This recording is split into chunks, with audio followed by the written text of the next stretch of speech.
Standard finance and commerce multipurpose cooperative society limited বিনা জামানতে ঋণ প্রদানের প্রতিশ্রুতি প্রদান করে অর্থ আত্মসাৎ করে আসছে বলে জানিয়েছে জামালপুর জেলা পুলিশ।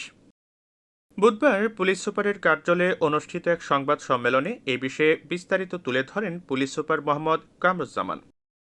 এ সময় পুলিশ সুপার জানান, ঢাকার বনানী সহ দেশের বিভিন্ন স্থানে শাখা খুলে সাধারণ মানুষের কাছ থেকে বিনা জামানতে ঋণ প্রদানের প্রতিশ্রুতি প্রদান করে তারা অর্থ আত্মসাৎ করে আসছে।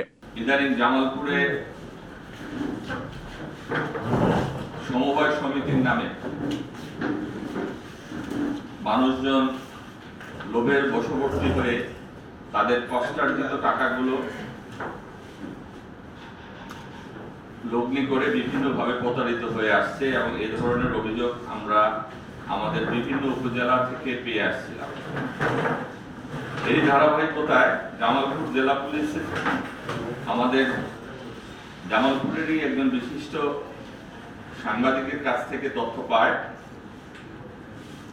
যে একটি প্রতারক চক্র new standard finance and commerce multipurpose cooperative society limited নামে তারা ঢাকার বনানী সহ বিভিন্ন শাখায় বিভিন্ন জায়গায় শাখা খুলে সাধারণ মানুষের নিকট হতে বিনা জামানতে টাকা বা ঋণ প্রদান করবে মর্মে প্রতারণা করে আসছিল।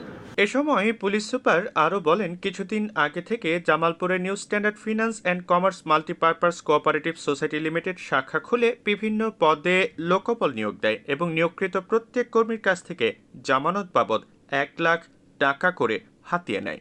এই new standard finance and commerce multipurpose cooperative society Jamalpur সদরে একটি অফিস খুলে মর্মে আমরা জানতে পারি।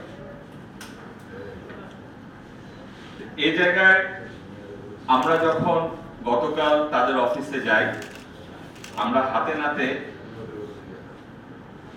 6 জন এই পারপাসের কর্মচারী এবং একজন পিওনকে আমরা আটক করি।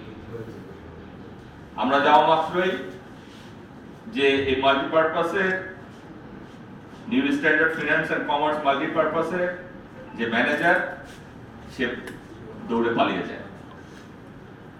আমরা যখন আটককৃতদের জিজ্ঞাসাবাদ করি, জিজ্ঞাসাবাদে তারা জানায় যে তাদের নিকট থেকে প্রত্যেকের নিকট থেকে যে new standard finance and commerce multipurpose cooperative society যারা সংগঠক রয়েছে বা যারা কুশীলভ রয়েছে তারা প্রত্যেকের কাছ থেকে 1 লক্ষ টাকা করে নেয়। এ সময় অতিরিক্ত police super crime and ops Mohammad Sohel Mahmud, অতিরিক্ত পুলিশ সুপার সদর সার্কেল সোহরাব হোসেন, জামালপুর সদর থানার অফিসার ইনচার্জ মোহাম্মদ মহব্বত কবির সহ পুলিশের বিভিন্ন পর্যায়ের কর্মকর্তারা উপস্থিত ছিলেন।